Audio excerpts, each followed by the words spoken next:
From KVUE News in Austin, you're watching Texas This Week with Ashley Goodo.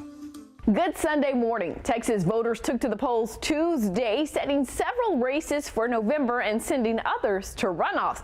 We'll talk results in just a minute, but first, let's get to the 3 things you need to know in Texas politics. President Joe Biden slammed Texas Governor Greg Abbott this week over the Republicans' directive to investigate families who provide gender-affirming care to their transgender children for child abuse. In a scathing statement, the president called the move, quote, government overreach at its worst, adding, quote, the governor's actions callously threaten to harm children and their families just to score political points, end quote. The president also announcing the Department of State Health Services is taking action to protect families. Meanwhile, a Travis County judge stopped a child abuse investigation involving a 16-year-old transgender teen, and we'll hear arguments on a statewide injunction next week. During the last legislative session, Republican lawmakers tried to pass a bill banning hormone therapy for transgender children, classifying it as child abuse, but the bill died in the House of Representatives. Starting tomorrow, students in Austin Independent School District have a choice about wearing face masks. This week, district leaders announced they were going mask optional, a move that's happening all across the state, with some of the largest school districts in Texas also dropping their mask mandates. The mandates became a hotly contested issue, with school districts banding together to defy an order from Governor Greg Abbott banning mandates.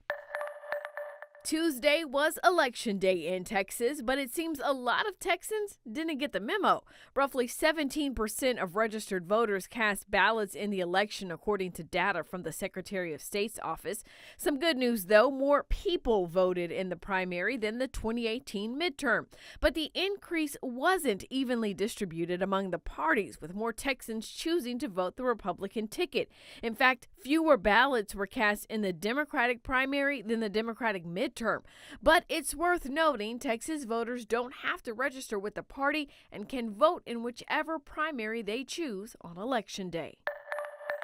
Now let's break down some of the results of some of the hottest races on the ballot. Brian Mays is joining me to dig into the data. So happy to have you with us, Great Brian. to be here. Pleasure for the invitation. You know, let's just start at the top of the ticket, and that is the governor's race. No big surprise here. Governor Greg Abbott taking that Republican primary win. Brian, run us through the numbers. It was a crowded field this year, Ashley. As you know, 66% of the vote going to the incumbent. But Allen West, Don Huffines, Chad Prather tried to pull him away from where he was, far right. They tried to go right of the governor, and that, as you can tell, didn't really work. Over 1 million votes better than second place Allen West this time around. Look at 218, Ashley. I want to show you the difference. 90% of the vote, of course, the field not near as crowded as it was back in 2018, but again, a solid primary win for the incumbent Greg Abbott. And you know, that's interesting, Brian, when you talk about he had such a solid win in 2018. He really wasn't facing candidates that a lot of people knew, but people do know Allen West, the former chair of the Texas Republican Party, former Congressman Allen West. They also know former Senator Don Huffines. That's a name that really resonates with North Texans. And then, as you mentioned, a crowded field. Let me get a scroll, Brian, because we're just looking at those, but there's so many more candidates. A lot.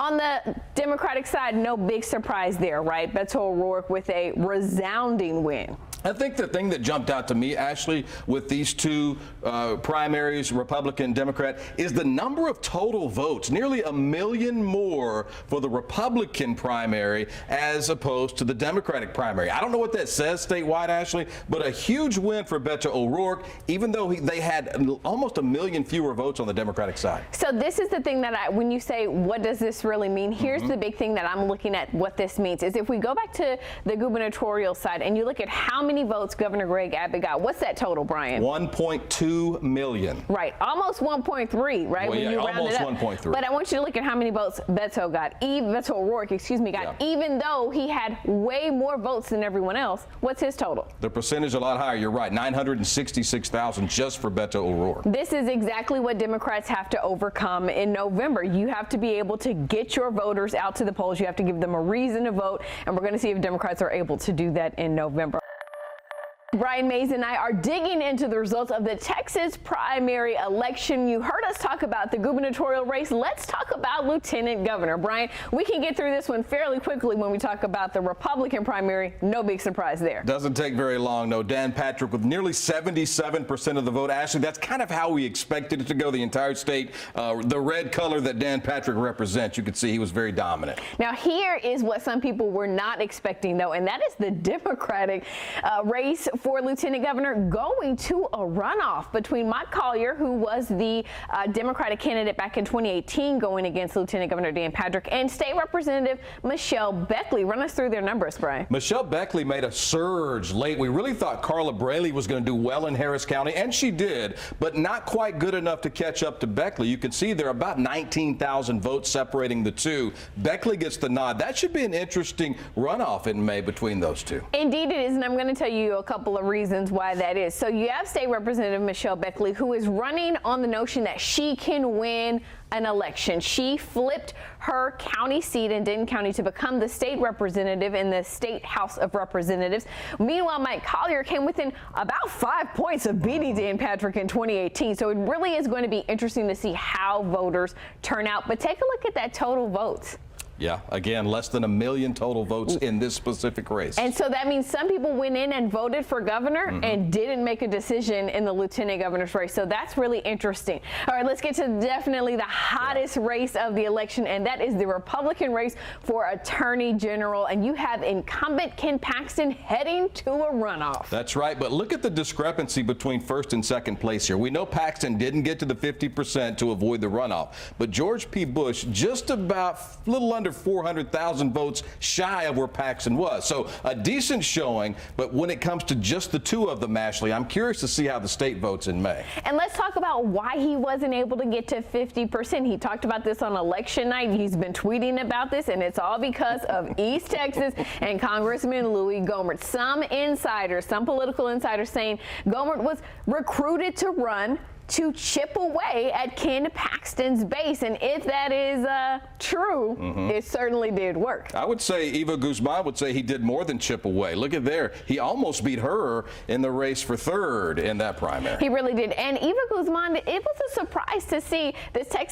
former Texas Supreme Court justice who had a bit of a lead, a strong showing. She was going back and forth with George P. Bush all night for that second place spot. A lot of folks thought that she was going to take the win once Harris County votes came in, but just wasn't able to pull it out. Not quite. And look, George Bush beat her by about 100,000 votes. So in the end, it really wasn't that close. Yeah, it really wasn't. All right, so let's talk about some of the other interesting races. And I want to bring up Ag Commissioner because James White, State Representative James White, and Cary Council both really went after Sid Miller, were really attacking him. This race got really nasty, and yet Republican voters stuck with their incumbent here.